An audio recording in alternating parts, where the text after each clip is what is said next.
The night Marcus Hale walked into the wrong hospital room, he thought he was about to say goodbye to a stranger. Instead, he walked straight into a story that would change his life forever. The hospital corridors in Chicago, Illinois were quiet that night, the kind of quiet that only exists in places where people are fighting battles no one else can see. Marcus walked slowly down the hallway, exhaustion weighing heavily on his shoulders. In one hand, he held a small paper bag with a sandwich he had barely touched. In the other, he held a wrinkled note with a room number scribbled on it. He had been awake for almost 30 hours. Being a single father had never been easy, but lately it felt impossible. 2 weeks earlier, Marcus had lost his construction job after the company shut down unexpectedly. Bills were piling up, rent was overdue, and his 6-year-old daughter Abigail had been admitted to the hospital that morning with severe pneumonia. Everything in Marcus's life felt like it was collapsing at once. The nurse at the front desk had given him a room number where he could wait while doctors finished examining Abigail. Marcus barely listened. His mind was too full of fear and exhaustion, so when he reached the door at the end of the hall, he simply pushed it open. What he saw inside made him stop in his tracks. A frail, elderly woman lay in the bed, surrounded by machines that beeped softly in the dim light. Her silver hair rested gently against the pillow, and her pale face looked almost peaceful. The room felt strangely quiet, like time itself had slowed down. Marcus frowned. This wasn't Abigail's room. But before he could quietly leave, the woman's eyes slowly opened. They were sharp, intelligent eyes, far more alive than the rest of her fragile appearance suggested. For a moment, the two strangers simply looked at each other, and somehow, neither of them spoke.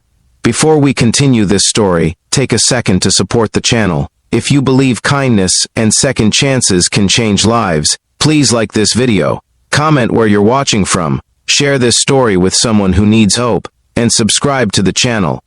Your support helps bring more powerful stories like this to life.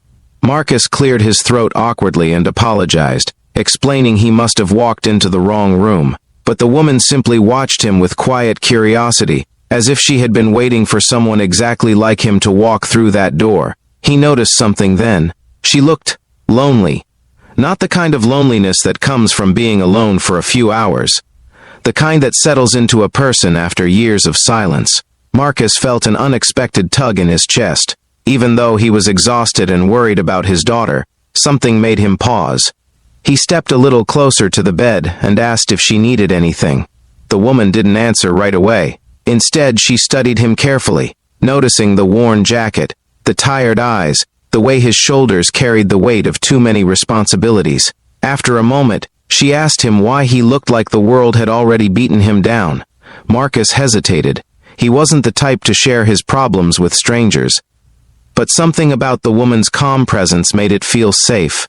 Slowly, he explained about losing his job, about his daughter in the hospital, about how everything seemed to be falling apart at once.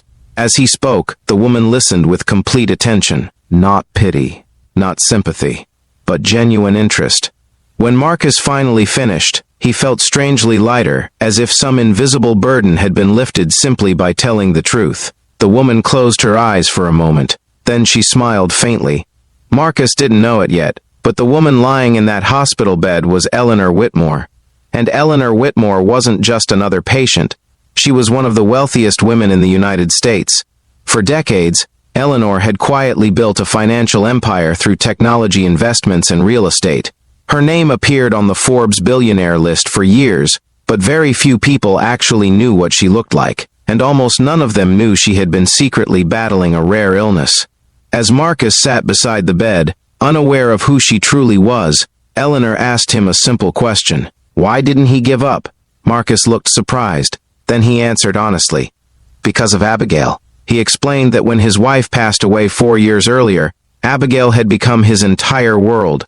Every sacrifice, every sleepless night, every struggle, it was all worth it if his daughter had a chance at a better life.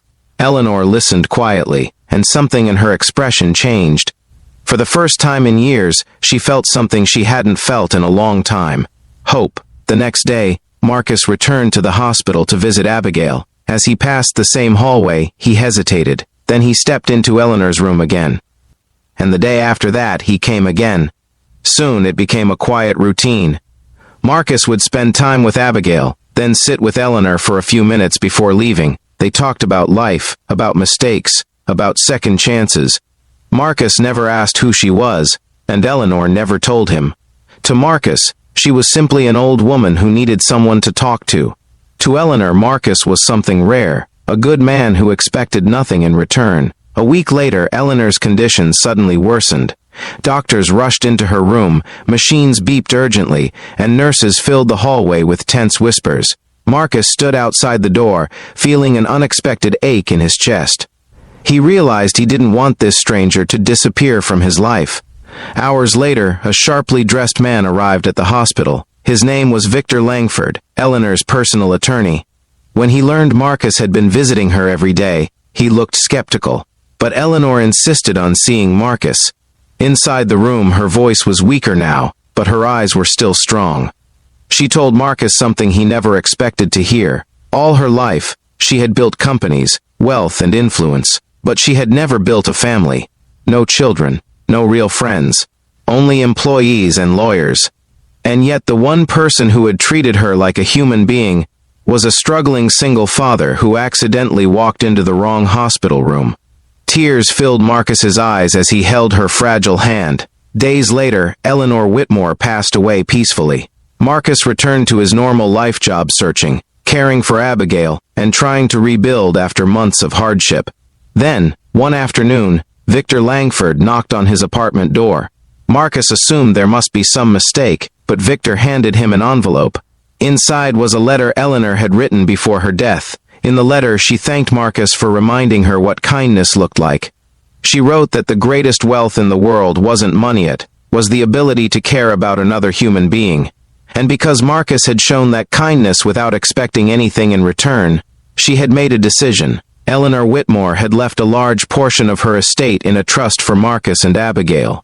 Enough to pay for Abigail's education, enough to buy a home, enough to give them the life Marcus had always dreamed of but never thought possible.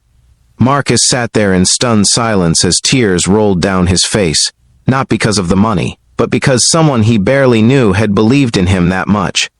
If this story touched your heart so far, take a moment right now to comment the word kindness.